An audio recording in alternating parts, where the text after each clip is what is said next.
Welcome to Photoactive, a podcast about photography and the Apple ecosystem. I'm Kirk McElhearn. I'm Jeff Carlson. You can find show notes, including any photos we discuss in this episode, at photoactive.co. That's photoactive.co. We couldn't afford the M.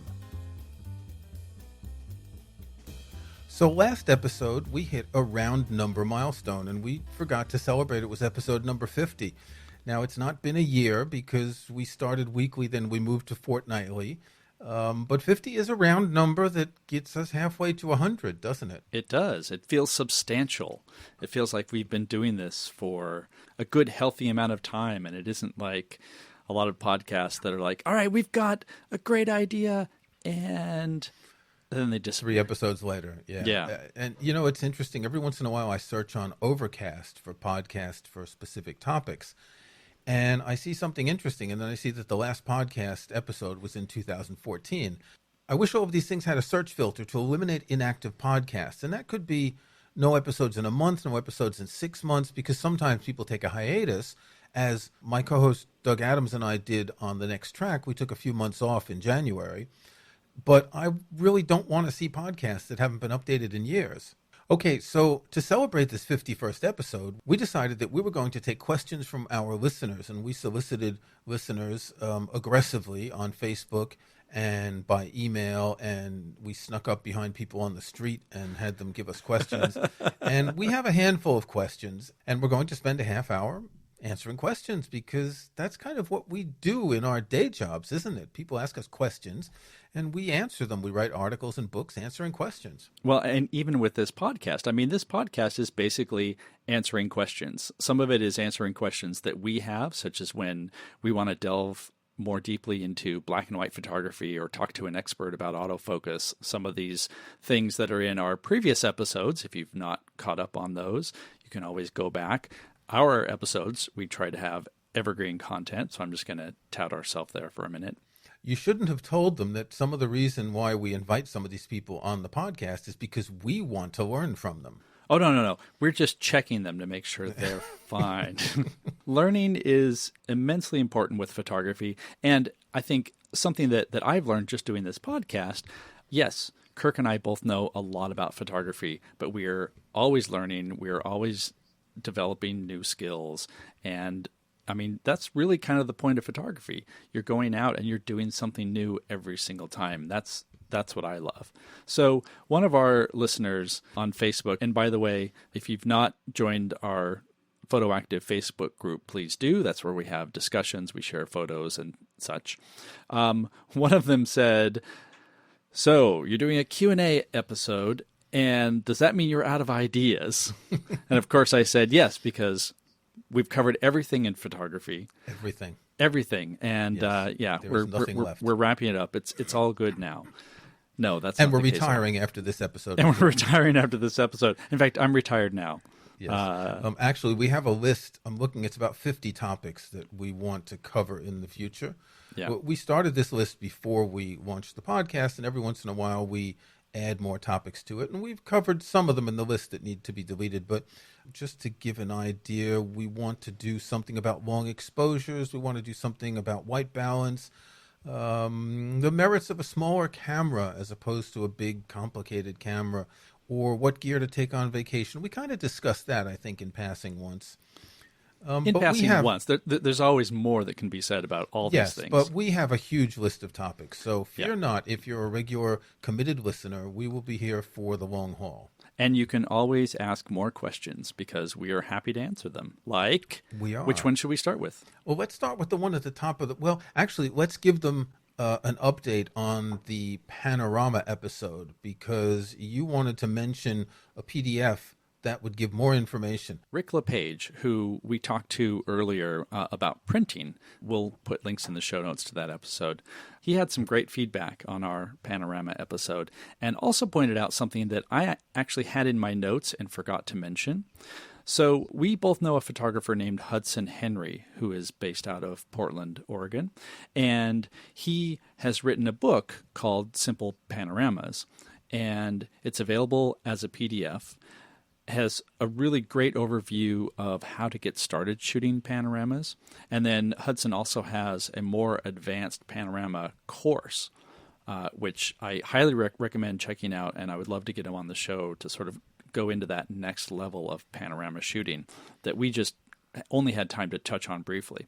So the point of me bringing this up is Rick mentioned that the Simple Panorama PDF is available for free to anybody who signs up for their mailing list. And he said he would be more than happy to make it free to all the PhotoActive listeners, since this is also a podcast that he listens to regularly. So there will be a link in the show notes. You want to go and download that. I saw an early version of it before this got published. It's great information. And thanks, Rick, for sharing that with us.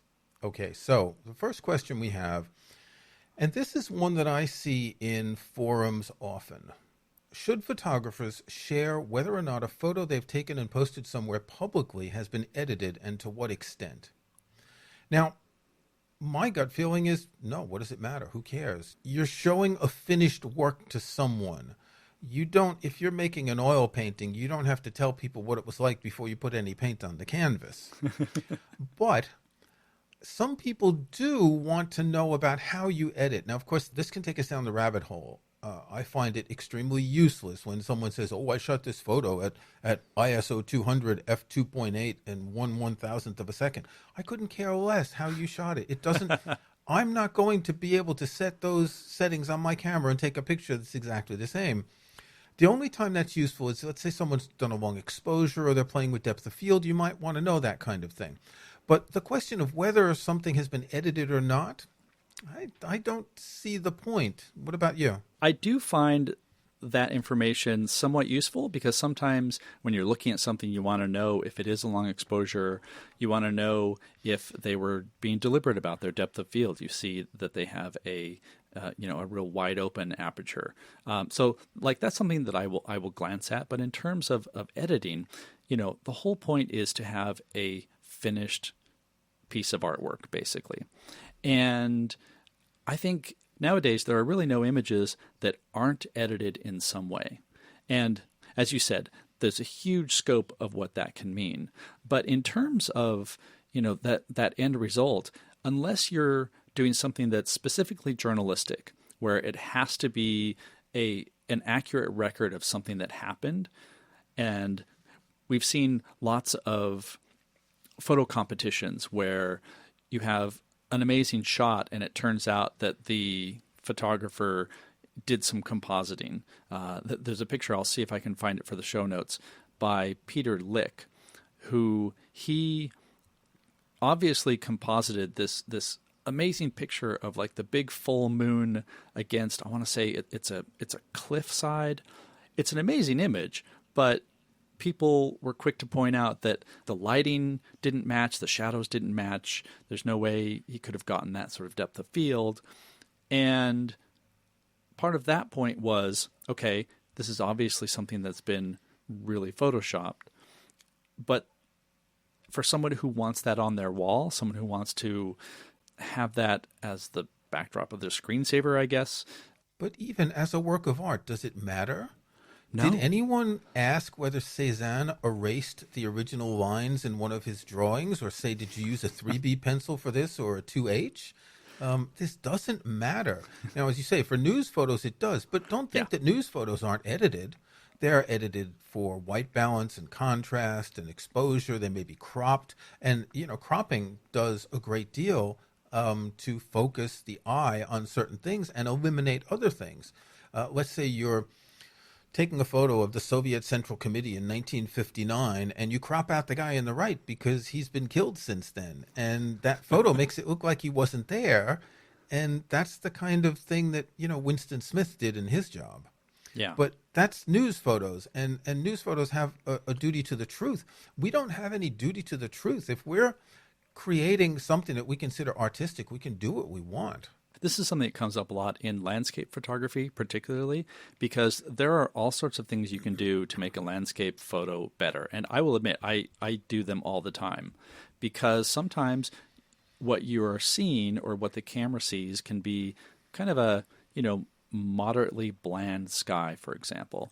Well, if you can go in there, you push the clarity a little bit, you push the saturation. You can create a linear gradient that darkens the sky a bit. That sort of thing ends up giving you a better image overall.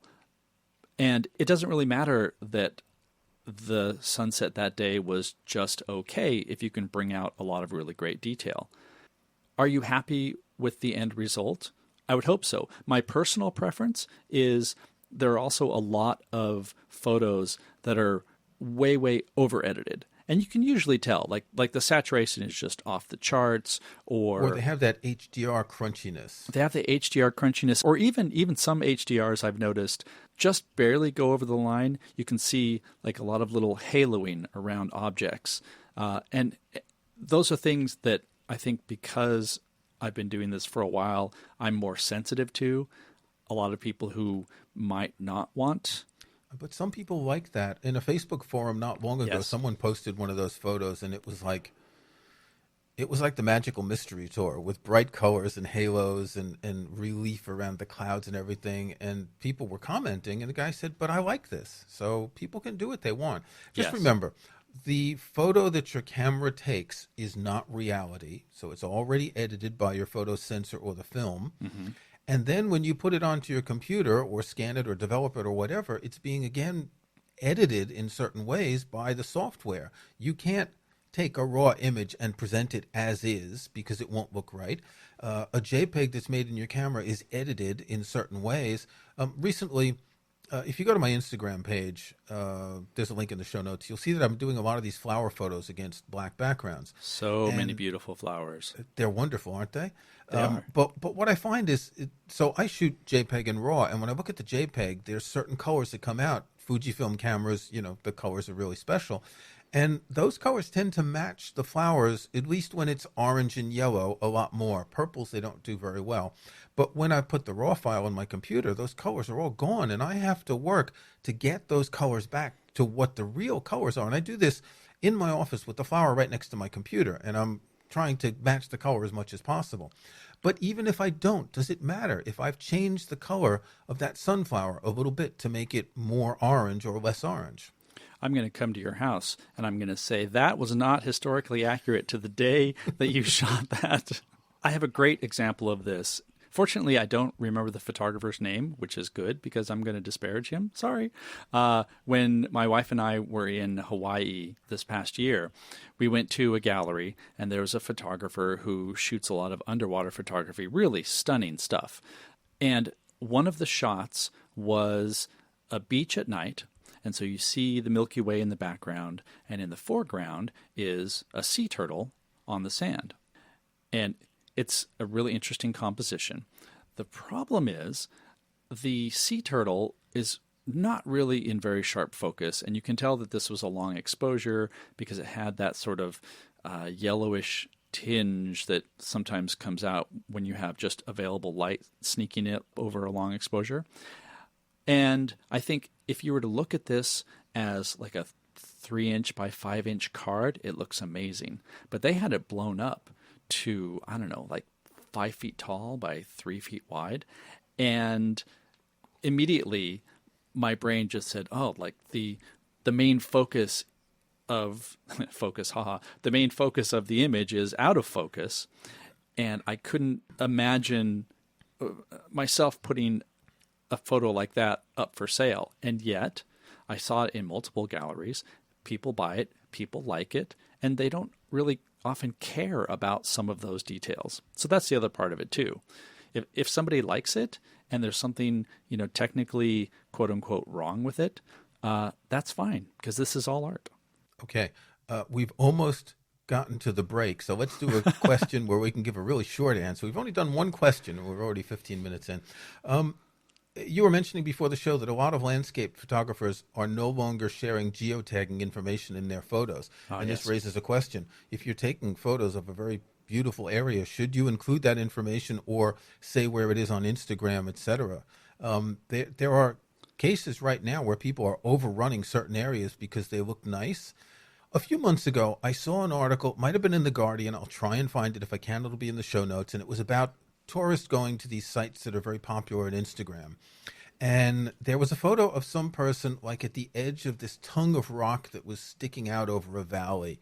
And it was like this person's out there in the wild, and you can hear the wind blowing, and you can smell the grass. And then there was a photo from about 100 yards back, and you saw the line of people waiting to pose in that exact spot. I'm just going to say, don't share the geotag information in your photos. I'll even go further. Don't share the geotag information in any photos you've taken at home. Yeah, I would agree. I mean, originally the idea was someone finds a good spot, and if you were savvy enough to see where it was, then you could go there. But I think because Instagram has become so big and so many people are using it, it's just leading to this sort of chaos. For example, when we were in Montana recently, we went to just over the border into Idaho, and I took some pictures in that area of this beautiful farm that had a barn and a silo and trees. You should put that photo in the show notes. I will put that photo in the show notes. And instead of tagging that specific location, I just tagged the town that was nearby. So you know that the photo was shot near Moyi Springs, Idaho, but that's all you really need to know. Because if you want to go and find that spot, you absolutely can go drive around, and I'm sure you would find the spot. And, it's private land, but you can shoot from the road, whatever. But, there are people living there. They don't need a whole bunch of people to just show up right there. I've got a better idea. Use an app like How to Geo, which we talked about in a previous episode. There'll be a link in the show notes, or any other app where you can change the geotagging information and set it in another country someplace, or send everyone to Area 51, or someplace that is hundreds or thousands of miles away. All of my photos are shot in the middle of the Pacific Ocean. Okay, let's take a break.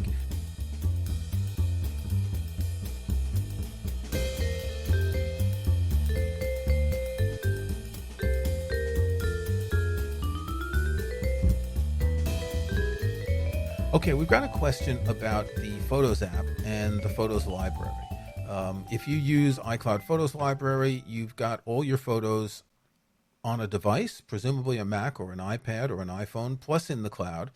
And we've got a question about someone who's got about 40,000 images and wants to know how to back them up. Now, this is really kind of complicated because this is a walled silo. Once your photos are in Photos, you can't really get them out easily. You can export all your finished photos, but you can't go back and re-edit them if you've done that. I think the first thing is to make sure you have a backup of your Photos library, then another backup, then a third backup, because you're not going to get those photos back. A good idea is to have one local, to use a cloud service if you can. Don't consider that iCloud is a backup. It's not meant to be. However, if you have, let's say, two Macs, set them both to download all your photos to the Macs if you have enough storage space, because then you'll have all the photos on both of them. The problem is, again, you can export the finished photos, you can export the originals, but you can't export the photos with all the edits. You can't export the albums. Like in the app previously known as iTunes, you could export a playlist and it would save an XML file with the names of all the tracks. You could import it into the app, and if you have the same files, you get the same playlist. You can't do that in the Photos app. You mentioned having two Macs to cover this, and that's something that I do, just by way of example. So my Photos library is on my MacBook Pro, but my MacBook Pro, even though it has a terabyte of storage, that storage gets filled up because we do so much photo stuff. I have Photos set to optimize the local library, and what that means is everything that gets uploaded to iCloud Photos and a lot of the images on the laptop are deleted, but they're replaced by little thumbnails. And so if you need one of those images that's been deleted, it just gets downloaded automatically. Well, that's obviously not a good solution if that were my only copy of my photos. But of course, that will never be my only copy of my photos. And so on my Mac Mini that I have in my home office, that's connected to a big hard drive, and that's set to make sure that everything is downloaded and stored locally. Now, I understand that not everybody is going to have that sort of setup, but you need to make sure you have at least one full copy of your Photos library. And the entire library, not just exporting the photos, because you want that You want the originals, you want the edit points, you want the final photos, and you want the albums. Yeah. And one nice thing in this situation is that Photos wants everything to be in one library file. It's a container on your Mac. And so everything gets stored there. It's essentially a folder that looks like a file. And so the advantage here is everything is there. So you can set a backup of your entire hard drive, as you should already. So that will be a backup there. But you can also, if you have another external hard drive, you can just drag that container over onto your external hard drive and make manual backups, or you can automate that process so that you have that other backup. Now, the problem of this single file, or what looks like a file, it's actually called a package, is that if you've changed 2 photos or 1 photo, or you've changed the exposure on 1 photo in the library, you will have to copy the entire thing. So if you've got 500 gigabytes, you're going to take the time to copy it again. But it's worth it. Buy a cheap external hard drive. You can get a cheap external SSD, relatively under $100 for a 500 gigabyte SSD these days. So that's a lot quicker to copy, but get something and make sure you have at least 1 copy that's not on a computer and not in the cloud. I think for this person who's asking, I would say they're making things just a little bit too difficult by splitting out the originals from the camera in one place. I mean, that's still a decent idea, but it divides your edits from your images, and I think that lies in madness.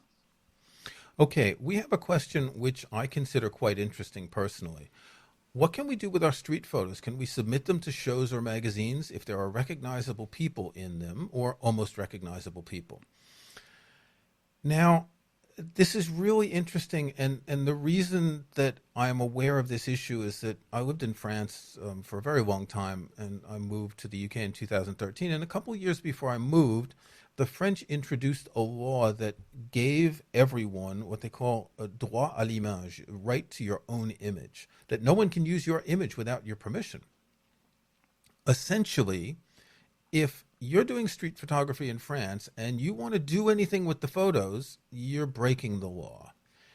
And this would have, when you look back at the great street photographers, you think of Cartier-Bresson, you think of Joel Meyerowitz and Gary Winogrand and people like that, going around in the street, click, click, click, and getting all these great photos. A lot of that would be illegal right now in various countries. Now, it depends on the country, and I'll put a few links in the show notes. In some places you can shoot anything of anyone, and that people have no expectation of privacy when they're in public places.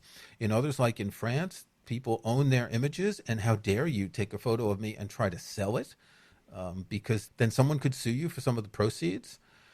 One of the exceptions is news photos. If a photo, I don't know, something has happened and there is a photographer taking a picture of people in the street around an event, or say a political rally or something like that, then you no longer have rights, because this is a news event, a newsworthy event. It's important.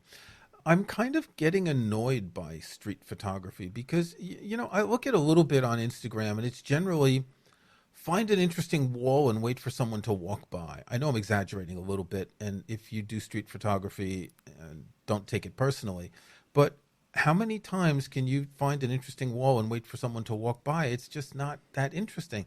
And then you look at the great street photographers who catch expressions and contrast between different people, and then you think, well, is that something that we should be doing today? We're violating people's privacy in a way. I think a lot of it also has to do with intent to use. I'll do the default here and say we're not lawyers, and so of course don't trust this as any sort of legal advice. We're just doing common sense advice. Sometimes it depends on how you're going to use the image. Sometimes it depends on where you are. So for example, if I'm in Seattle and I'm at Pike Place Market, where I've done some workshops and such, that is such a tourist heavy place. I don't think there's any expectation of privacy. I'm frowning here. I kind of think, why does someone have the right to take my picture? It's a question of, people do it, but I think it's not an expectation of privacy, but it's an expectation of owning the right to my image. I kind of lean in that direction. Okay, that's fair. What I'm picturing here is more perhaps crowd-focused or Let me give a better small example. Groups. Okay. Let me give a better example. I've been to Stonehenge twice since I've been in the UK. Now, if I'm taking a picture of the stones in Stonehenge, it's not a problem if there's people in the picture. I try to take pictures without the people in them because it's more interesting. But harder to do. well, it is, but you can clone them out, or if you get the right angle. But there, I would say there's not an expectation of privacy, whereas a public market in a town where people just may be walking to work, or that to me is a little bit different. A tourist site, it's another story. The other thing that I was leading up to is if you are shooting just one person, like a street musician or something, I will always ask permission first. Yes. And and oftentimes people will be fine with it. I know that there are a lot of street photographers who they'll just go up to somebody and say, "Hey, you look really photogenic. May I take your portrait? Can I take a picture of you?" And I think in most cases, people are like, "Yeah, sure, whatever." Sometimes they'll say no, and then you respect that and move on. So if it's in a situation where you can ask permission, I think it is a good idea to ask permission. And then there's also the question of use. So if you are going to go and take a picture of that street musician, for example, and then you're going to go and sell that to a magazine, well, that's different because the magazine will probably want a model release from that person because it is a recognizable person. And the same is the case for anything that's going to be used in an advertisement. Yes, definitely. That's totally verboten. You just can't take pictures of people for advertisements because it's even different from selling to a magazine or, say, entering into a contest. It's using someone's image to sell a product without their permission. Exactly. So I think things are a little more squishy in terms of just sharing something on Instagram, unless, if you are a quote unquote Instagram influencer and you're basically making your living, well, that I think also goes over the line. I'm going to link in the show notes to a Wikipedia page called Photography and the Law, and it goes through different countries.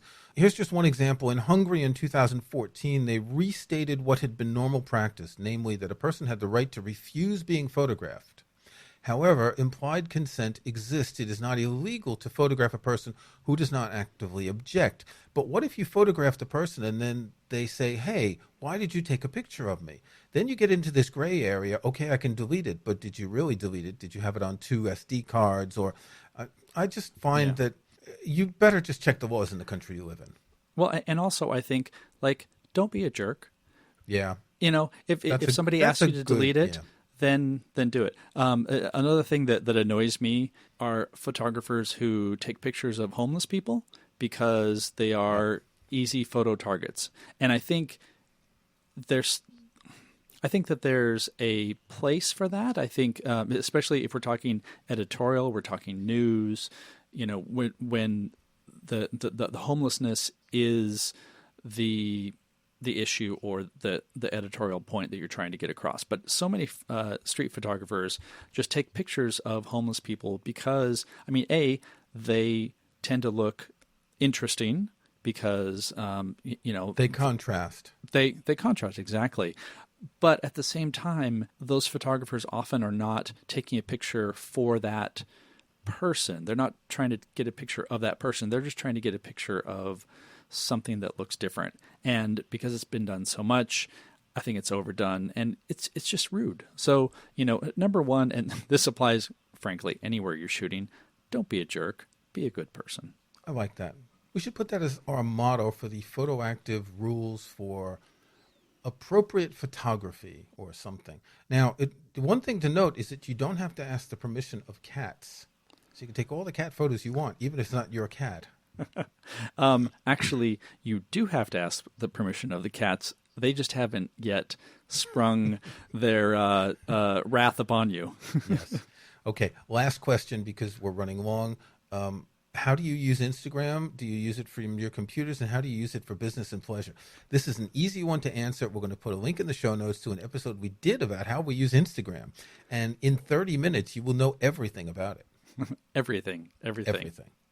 Okay, let's move on to our snapshots. So, Jeff, what have you got this week? So I have an app. The app is called Gemini Photos. It's for iPad or iPhone.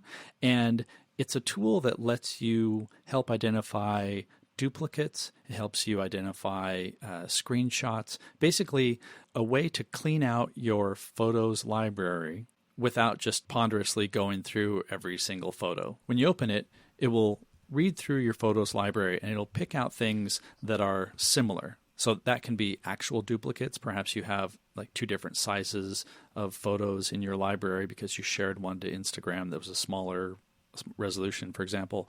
Or you shot a bunch in a burst and you don't necessarily need all those, but you never went back and got rid of the ones that you didn't want. So it's not like an automated tool that will just clean up everything for you, but it goes several steps into helping you clean up your library and get rid of, say, receipts that you shot that it's regarding as text, for example. The app is Gemini Photos. It's free. However, it has limited use, and then it has a subscription model. You can do a monthly or a yearly, whatever. So, Kirk, what do you have this week? Well, as you mentioned earlier, I've been taking a lot of photos of flowers, and you can go to my Instagram and see what I've been doing. I first mentioned this a few episodes ago and explained how I set up a black cloth to the left of my computer, getting light from the window. So I want to share another tool that I use to do this. It's called a flower frog. Have you ever heard of that? Flower frog, like F-R-O-G? Yes, a flower frog. I've never heard of this. A flower frog is a small, heavy weight with spikes sticking up from it. And what you do is you stick the ends of the flowers onto the spikes. And this way, you don't need to put a flower in a vase. You can put it exactly the angle you want, and you're just shooting the top of the flower. You're not shooting the flower frog, which is very heavy, so it can hold heavy frogs. If you cut off a stem on an angle, then you can put the stem down onto the frog on an angle, so you can get a flower coming in, say, 45 degrees. You can put multiple flowers on a flower frog, or you can have multiple flower frogs if you want to make an arrangement. This is something that's used for ikebana, which is Japanese flower arrangement.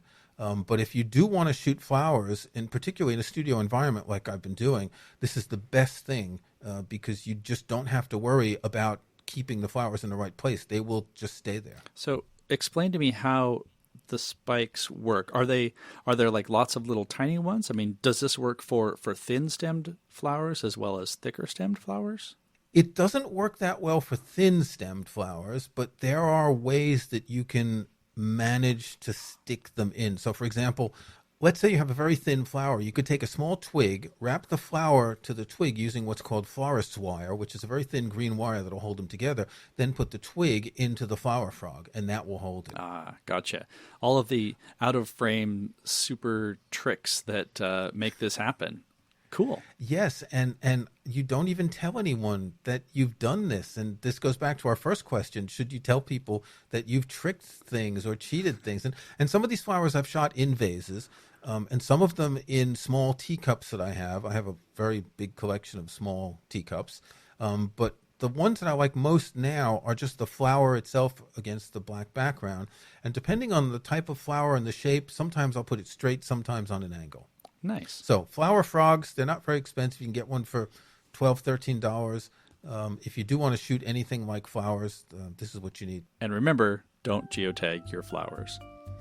Yes, good point. I will not do that because then people will find where I live. Thanks for listening to Photoactive.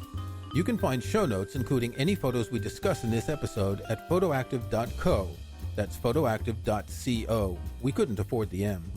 You can join our Facebook group at facebook.com/groups/photoactivecast. That's photoactivecast in one word. You can subscribe to Photoactive in your favorite podcast app or on Apple Podcasts. See the links on our website. And think about leaving us a rating or review in iTunes or in your podcast app.